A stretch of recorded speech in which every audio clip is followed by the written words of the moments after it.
Coach Lemmon here on the 9th green at Eaton Country Club. I wanted to give you a different take on should you putt with the pin in or the pin out.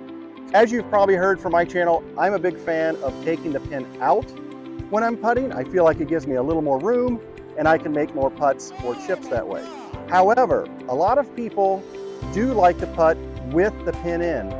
And if you're going to putt with the pin in, let me give you a couple pointers on the best way to do that.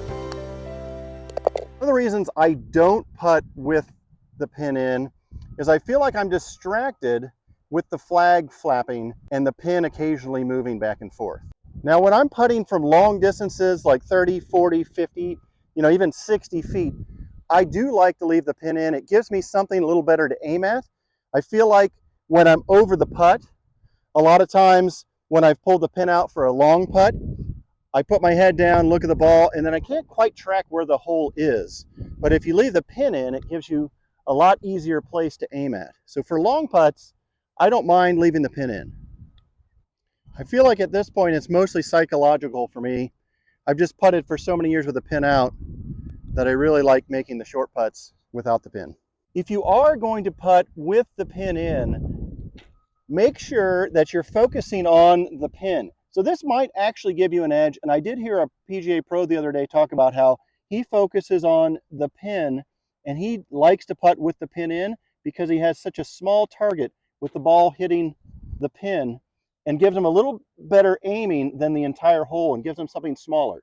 So it's the old adage of aim small, miss small. There are quite a few PGA Tour pros that like to putt with the pin in. Bryson does it occasionally. Adam Scott, who's got the sweetest swing and the best looking golfer in the world, likes to putt with the pin in. And I also heard somebody else, and I can't remember their name, talk about it the other day. But the key was, he said he liked to putt with the pin in because he could focus on the actual pin instead of the hole, and he felt like he had a smaller aiming point, and this gave him more of a chance in his mind to make more putts. So that's something to think about. If you are going to leave the pin in, I would make sure that you adjust the pin to make sure it's not off center.